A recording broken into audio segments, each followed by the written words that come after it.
যদি 5 minute 7 minute লাগে, আপনার 15 মিনিট কেমনে লাগে? উনি বলল, ভাই দুনিয়াদার মানুষ, অনেক ব্যবসা বাণিজ্য আছে, শত শত লোক চালাইতে হয়, বিভিন্ন দিক মাথা চলে যায়, তো শয়তান তো নামাজের মনোযোগ নষ্ট করতে চায়, এই জন্য আমি শয়তানের সাথে কুস্তাকুস্তি করি নামাজের মধ্যে। আরে শয়তানের মধ্যে সাথে কুস্তাকুস্তি আবার কেমনে করে নামাজের মধ্যে? কুস্তাকুস্তি করলে নামাজ হবে নাকি? বলেছে কুস্তাকুস্তির সিস্টেমটা হলো এই, আমি যখন নামাজে দাঁড়াই, সূরা ফাতিহা অন্য সূরা পড়ি, তখন শয়তান আমারে ইরানে, তুরানে, কোকাব শহরে, অমুক জায়গায় তমুক জায়গায় চিপায়, এর ভিতরে ওর ভিতরে, এর পিছনে ওর পিছনে, যত আকতা কুকতা সব মনে করে দেয়।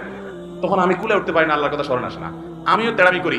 পরিপূর্ণ আল্লাহর দিকে মনোযোগ আসার আগ পর্যন্ত তেলাওয়াত চলতে থাকবে। সূরায়ে আপনার ফিল পড়া হয়ে গেছে, এবার লীলা পড়া গেছে, আড়াই তালে রাত্রে পড়া গেছে, এনা তাই না, কিন্তু আমি রুকুতে যাব না যতক্ষণ পর্যন্ত আমার মন নামাজের দিকে না আসবে। উনি বলেছে আমি যখন এইভাবে সূরা বাড়াইতে থাকি, যে ডিউরেশন বাড়াইতে থাকি, তখন এবার দেখা যায় ইবলিসে আমার মনটা এদিকে দিক নামাজ ছেড়ে দেয়, দিয়া বলেছে তো লস প্রজেক্টের পিছনে মেহনত করলে তো সূরা আরো বেশি বেশি পড়ে সব বেশি বাড়াই ফেলবে, এই মনোযোগ তাড়াতাড়ি নামাজের দিকে দিয়ে দেয় যাতে তাড়াতাড়ি রুকুতে যায়। এরপর আমি রুকুতে যাই। কোন কে আছেন কোরআন বা